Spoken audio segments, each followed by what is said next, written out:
Bismillahirrahmanirrahim. Udara pagi terasa nikmat, terasa segar, dirasa teguh. Salam takjim, salam hormat. Assalamualaikum warahmatullahi wabarakatuh. Cakep. Daun salam dibelah kampak, dibelahnya pagi-pagi. Jawab salamnya belum kompak. Yuk kita ulangi sekali lagi. Assalamualaikum warahmatullahi wabarakatuh. Cakep. Alhamdulillah, alhamdulillahilladzi an'amana bi ni'mati iman wal islam. Wassalatu wassalamu ala khairil anam. Asyhadu an la ilaha illallah malikul quddusus salam wa asyhadu anna muhammadan abduhu rasuluhu wa akmalul imam. Allahumma sholli wa sallim ala sayyidina Muhammadin wa ala alihi wa sahbihi wa man tabi'ahu bi ihsani ila yaumiddin. Amma ba'd. Yang sama-sama kami hormati Ibu Lispa Sentosah Aisyah MA selaku dosen pengampu mata kuliah tablik, dan teman-teman seperjuangan yang semoga Allah senantiasa istiqomahkan dalam perjuangannya menuntut ilmu. Amin ya rabbal alamin. Puja dan puji syukur kehadirat Allah yang Maha Ghaffur yang telah banyak memberikan nikmat kepada kita, namun kita sering lupa dan tidak mensyukurinya. Oleh karena itu, kita berharap pada Allah semoga dijadikan umat yang pandai bersyukur. Tak lupa selawat serta salam marilah kita sanjungkan kepada junjungan kita baginda Nabi besar Muhammad sallallahu alaihi wasallam.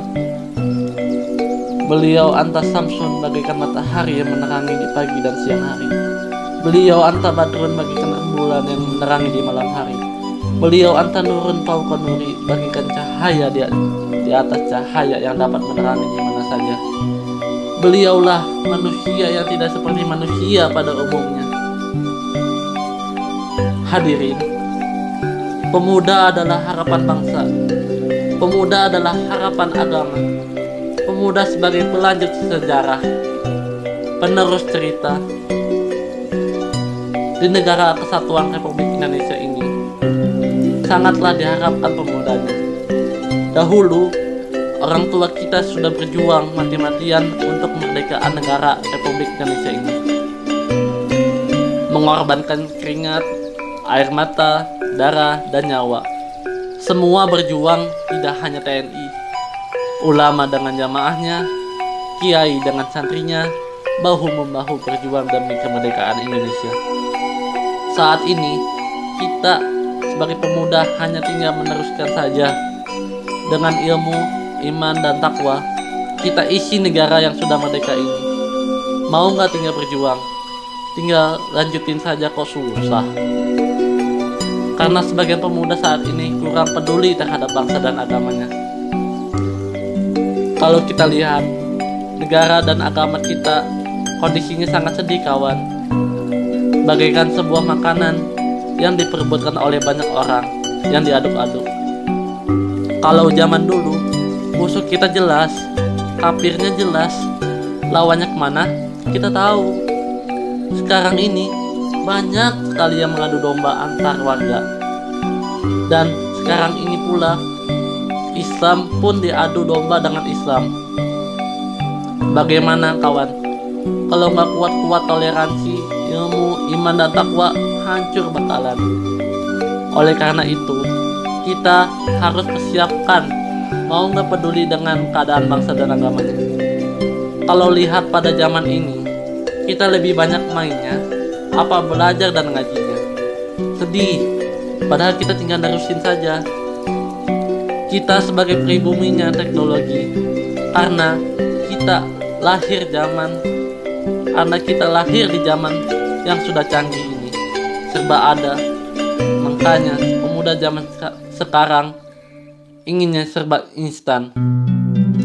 Mau makan tinggal pencet sampai, Mau pergi tinggal dipencet, langsung dijemput. Kurang enak apa? Berita yang informasinya yang jauh-jauh dari negara seberang bisa kita ketahui dari handphone kita. Canggih. Pertanyaannya, kita mau nggak untuk melakukan hal-hal yang baik dengan teknologi yang ada, memajukan bangsa dan agama kita? Karena pemuda harapan bangsa di masa yang akan datang sangatlah penentu bagi masa depan nanti, penentu kemajuan bangsa nanti. Subhanu yaum rijalul god. Pemuda saat ini memimpin di masa yang akan datang. Kalau ingin tahu kondisi bangsa nanti, ingin tahu keadaan agama nanti, lihatlah pemudanya saat ini. Kalau pemudanya lebih asik bersantai-santai, bermain game online dan lain sebagainya, oh, kita tidak tahu kawan, bagaimana keadaan bangsa dan agama kita nanti. Perlu kita perhatikan. Ayo kita bangun, ayo kita mulai sedikit demi sedikit, ayo kita berjuang.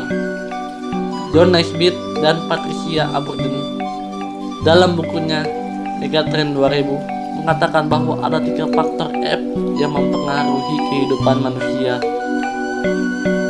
khususnya di kalangan pemuda. 3 faktor F. F yang pertama, passion. Kok passion? Bener, zaman sekarang passionnya sebagian anak-anak muda sudah dipengaruhi oleh budaya luar. Zaman dulu, orang tua kita gak boleh lihat baju sedikit yang robek, celana yang robek, langsung dijahitin.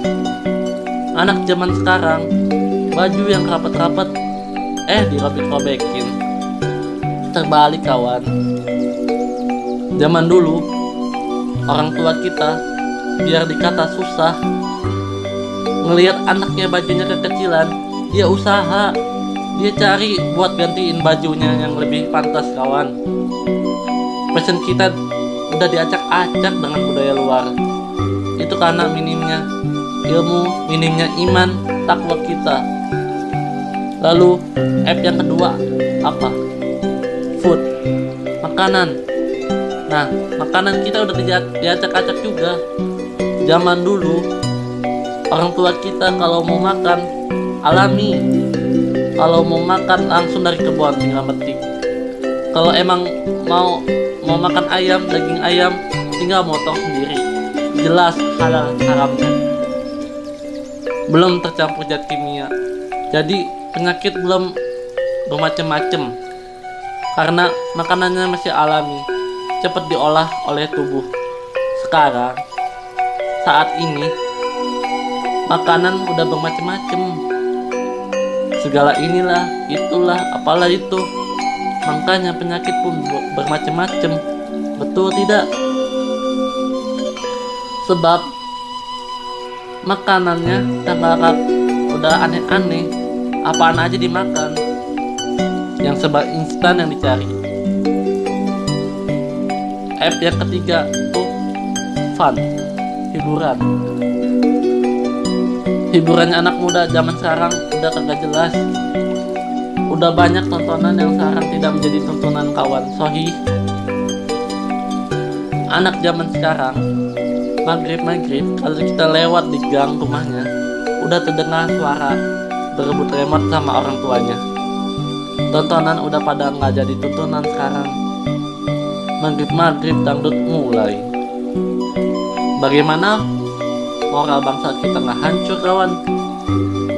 Dirusak dari pakaiannya, makanannya, tontonannya, hiburannya sudah. Pintar-pintar kita yang menjadi pemuda, kita pilih yang mana yang baik bagi kita. Karena kita semua ini calon pemimpin.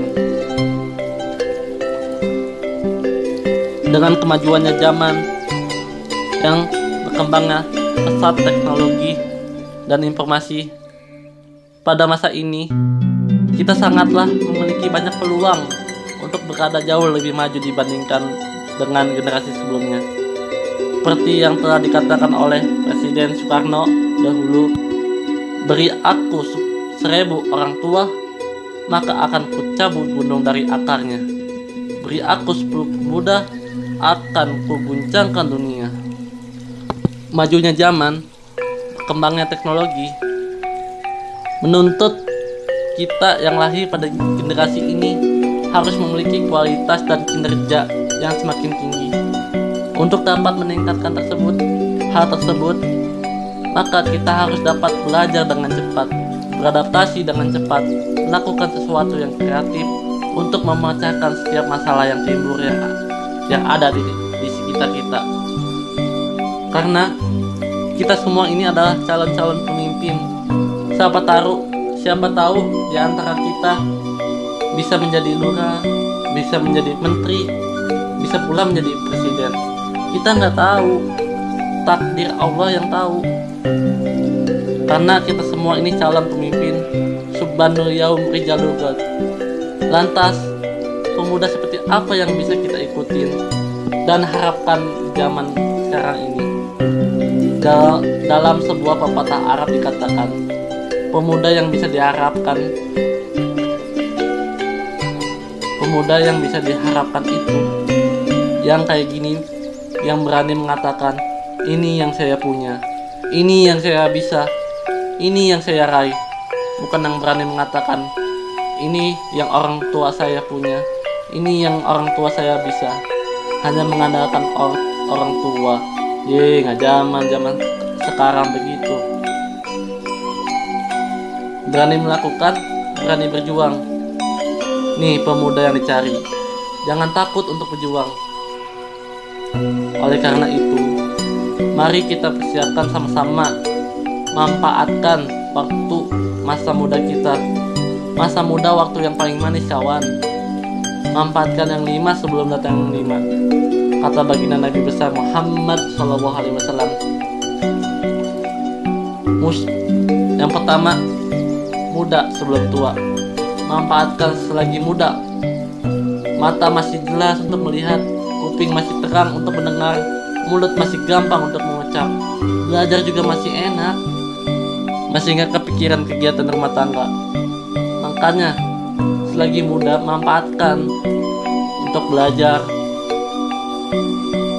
Yang kedua, sehat sebelum sakit. Mumpung masih pada sehat, berjuang, belajar, ngaji. Jangan takut-takut. Jangan apa-apa ngeluh terus. Kapan usahanya? Lampu redup malam Jumat. Baca Al-Quran di bangku taman. Kalau hidup mau selamat, jadiin Al-Quran sebagai pedoman. Selanjutnya apa? Selagi punya waktu luang, sebelum datangnya waktu sempit, manfaatkan. Selanjutnya, selagi kaya sebelum miskin, manfaatkan. Kaya apa? Kaya akan tenaga, kaya akan kreativitas pemuda. Manfaatkan itu, penting itu.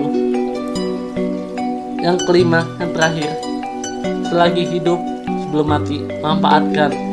Karena banyak orang tua kita yang sudah menghadap kepada Allah, nyesel, minta dihidupin lagi, kawan. Untuk apa? Untuk mengumpulkan amal ibadah. Kita yang belum dipanggil manfaatkan itu, karena yang namanya mati ngacak.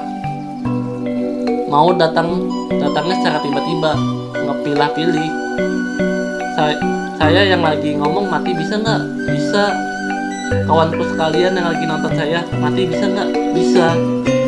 Mati itu dadakan secara tiba-tiba, jadi nggak mandang usia.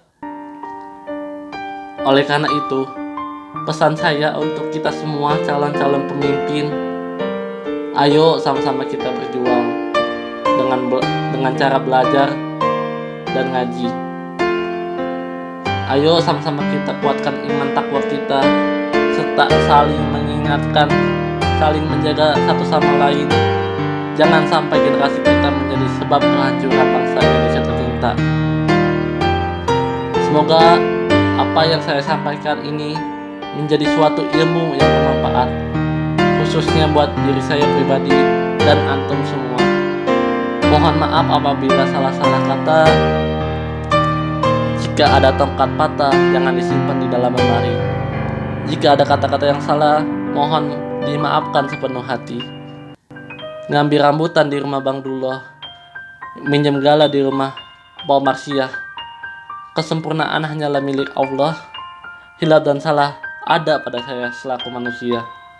Jangan lihat siapa yang berbicara, tapi lihat apa yang dibicarakan. Kurang lebihnya saya mohon maaf. Dan akhir kata saya ucapkan terima kasih. Hadanallah wa iyyakum ajmain. Summa salam. Waalaikum warahmatullahi wabarakatuh.